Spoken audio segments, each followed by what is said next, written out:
1630년 1월 30일 한강 삼전도 조선의 왕 인조는 청태종 홍타이지 앞에서 3번 절하고 9번 머리를 조아립니다. 남한산성에서 47일을 버틴 끝에 왕은 무릎을 꿇었습니다. 그런데 이 장면은 1636년에 갑자기 벌어진 일이 아니었습니다. 불과 14년 전 1623년 인조반정이라는 선택이 이미 이 결말을 예고하고 있었습니다. 명분을 택한 결정은 왜 결국 굴욕으로 돌아왔을까요? 오늘 우리는 조선 역사상 가장 극적인 권력교체, 인조반정이 어떻게 삼전도의 굴욕으로 이어졌는지를 연도와 선택의 흐름 속에서 따라가 보려 합니다. 이 이야기는 단순히 지나간 과거의 역사가 아니라 오늘날 우리가 마주하는 수많은 선택과 결정, 그리고 국가적 위기 상황에서 명분과 실리의 균형을 어떻게 잡아야 하는지에 대한 중요한 교훈을 던져줄 겁니다. 그렇다면 과연 인조반정은 어떤 배경 속에서 시작되었을까요? 때는 17세기 초, 조선은 혼란의 시대에 직면해 있었습니다.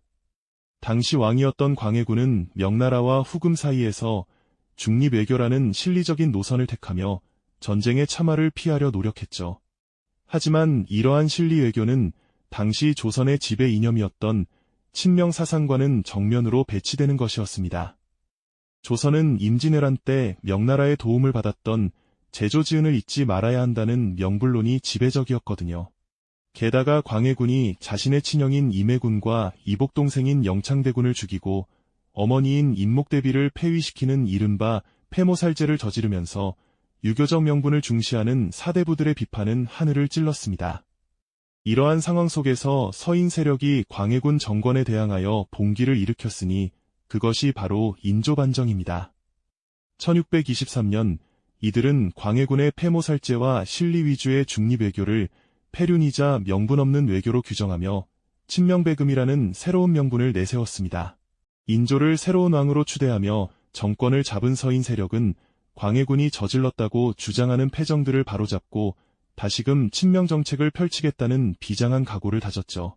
그들은 자신들의 혁명이 조선의 도덕적 기강을 바로 세우고 올바른 외교 노선을 확립하는 정의로운 행동이라고 굳게 믿었습니다. 하지만 새로운 정권의 시작은 순탄치만은 않았습니다. 반정이 성공한 지 채 1년도 되지 않아 1624년 정권의 기반을 뿌리째 흔들 만한 대사건이 터지고 말았죠. 바로 이괄의 난이었습니다. 인조반정의 공신이었던 이괄이 논공행상에 불만을 품고 반란을 일으킨 것인데요. 이괄의 군대는 파죽지세로 한양을 점령했고 인조는 급히 공주로 피난을 가야만 했습니다. 한양의 궁궐은 불에 타고 백성들은 혼란과 공포에 휩싸였죠. 반정으로 세워진 인조 정권은 시작부터 이처럼 엄청난 위기를 겪으며 그 기반이 얼마나 취약했는지를 여실히 보여주었습니다.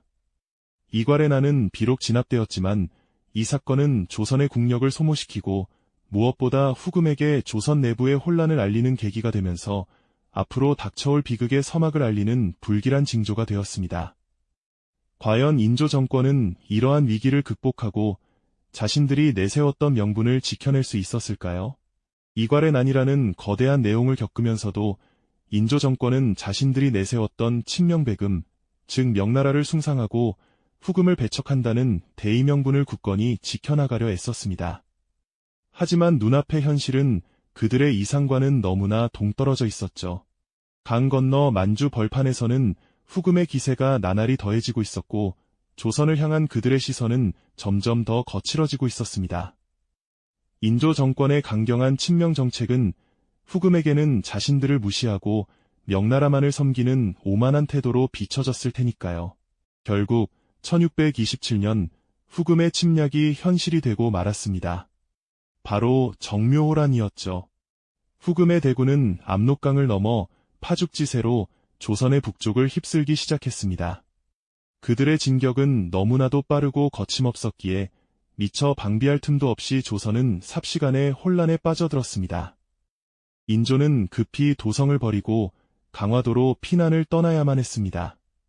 한겨울의 추위 속에서 왕이 피난길에 오르는 모습은 백성들에게 깊은 불안감을 안겨주었을 겁니다. 이처럼 다급한 상황 속에서 조선은 결국 후금과 굴욕적인 강화 조약을 맺을 수밖에 없었죠. 형제의 나라 관계를 맺고 국경 무역을 허용하며 명나라와의 관계를 끊으라는 요구까지는 아니었지만 조선은 후금을 형님나라로 인정해야 했습니다. 이 조약은 인조반정의 가장 중요한 명분이었던 친명 정책의 정면으로 배치되는 것이었으니 조정 대신들에게는 큰 충격이자 수치로 다가왔을 겁니다. 당시 조정은 크게 흔들렸습니다. 일부 대신들은 현실을 직시하고 후금과의 관계를 재정립해야 한다고 주장했지만 또 다른 이들은 명분에 얽매여 후금을 오랑캐로 비하하며 끝까지 싸워야 한다고 목소리를 높였죠. 이처럼 분열된 조정은 다가올 더 큰 위기를 막기 위한 현명한 대책을 세우기 어려웠습니다. 정묘호라는 조선에게 후금의 위협이 얼마나 현실적이고 강력한지를 보여주는 분명한 경고였습니다. 하지만 안타깝게도 조선은 이 경고의 의미를 제대로 깨닫지 못했던 것 같습니다. 정묘호란 이후에도 인조 정권은 명분에 대한 집착을 버리지 못했습니다. 명나라가 기울어져가는 상황 속에서도 여전히 친명을 외치며 후금을 자극하는 정책을 고수했죠. 후금은 이러한 조선의 태도에 더욱 분노했고 그들의 힘은 더욱 커져갔습니다. 1636년 후금은 마침내 국호를 청으로 바꾸고 스스로 황제국임을 선포했습니다. 그리고 조선에게는 이제 더 이상 형제 관계가 아닌 군신 관계, 즉 임금과 신하의 관계를 요구하기에 이르렀습니다. 이는 조선의 자주성과 명나라에 대한 충성을 근본부터 뒤흔드는 것이었으니 조선으로서는 도저히 받아들일 수 없는 요구였죠. 조선 조정은 당연히 청의 요구를 단호히 거부했습니다. 하지만 그 대가는 너무나도 가혹했습니다. 청태종 홍타이지는 직접 10만 대군을 이끌고 조선을 침공했습니다. 이른바 병자호란이었습니다. 정묘호란 때와는 비교할 수 없을 정도로 거대한 규모와 이압적인 속도로 청군은 조선의 심장부를 향해 진격해왔습니다. 미처 강화도로 피난 갈 시간조차 없었던 인조는 급히 남한산성으로 몸을 피해야만 했습니다. 한겨울의 혹독한 추위 속에 왕과 대신들 그리고 수많은 백성들은 눈보라가 휘몰아치는 산성 안에서 고립된 채 청군에 맞서 항전해야만 했죠. 굶주림과 추위 그리고 끝이 보이지 않는 절망감 속에서 남한산성의 시간은 흐르고 있었습니다. 성 밖에서는 청군이 끊임없이 항복을 종용하며 조선의 숨통을 조여왔습니다. 과연 조선은 이 절체절명의 위기에서 벗어날 수 있었을까요? 아쉽게도 그 질문에 대한 역사의 대답은 비극이었습니다. 남한산성에서의 고립된 항전은 시간이 흐를수록 더욱 가혹한 현실로 변해갔습니다. 매서운 한파는 병사들의 온몸을 얼어붙은 갑옷처럼 차갑게 만들었고 굶주림은 뼛속까지 스며들어 아사자가 속출했죠. 성벽 아래 쌓여가는 시신들은 절망의 무게를 더욱 무겁게 했습니다. 꽁꽁 얼어붙은 산성 안에서 백성들의 고통은 이루 말할 수 없었고 그들의 눈빛에서는 더 이상 희망을 찾아볼 수 없었습니다. 차가운 눈보라 속에서 조선의 왕과 신하들은 더 이상 버틸 수 없다는 냉혹한 현실에 직면해야만 했죠. 성 밖에서는 청태종 홍타이지가 수십만 대군을 이끌고 조선의 숨통을 완전히 조여왔습니다.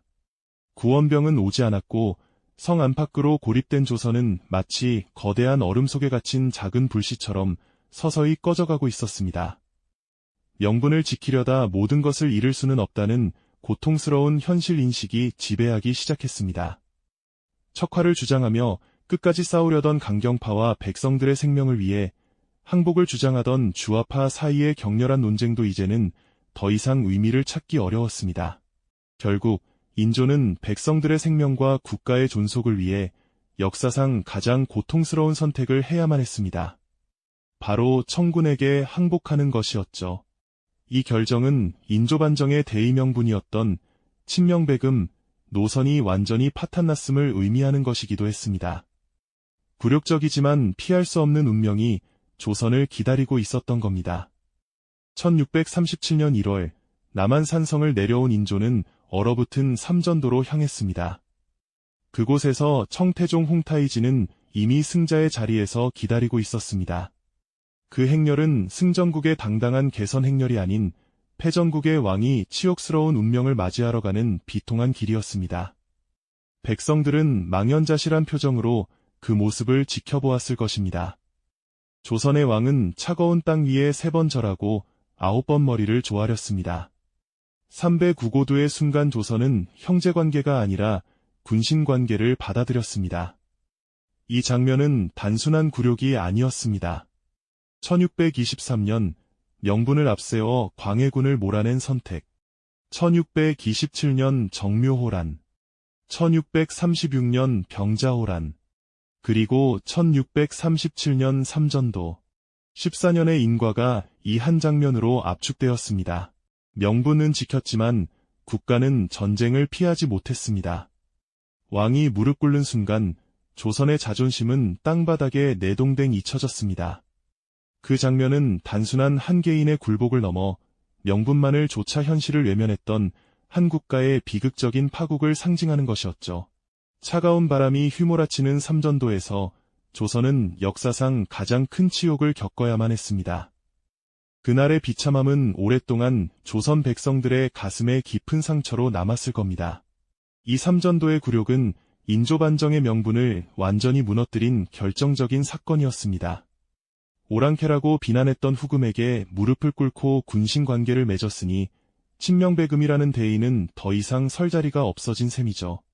이 치욕적인 순간은 조선 사회 전체에 엄청난 충격과 후유증을 남겼습니다. 백성들은 깊은 좌절감에 빠졌고 국가의 미래에 대한 불안감은 극에 달했을 것입니다. 삼전도비가 세워진 그곳은 두고두고 조선인의 통한을 상징하는 장소가 되었죠. 역사는 이렇게 가혹하게 이상과 현실의 간극을 보여주었던 겁니다. 명분만이 전부가 아님을, 현실을 직시하지 못한 이상이 얼마나 처참한 결과를 초래할 수 있는지를 말입니다. 그때 조선이 지키려 했던 것은 과연 정의였을까요? 아니면 체면이었을까요? 그리고 만약 광해군의 중리배교가 계속되었다면 1637년의 굴욕은 피할 수 있었을까요? 여러분은 어떤 선택을 했을 것 같습니까?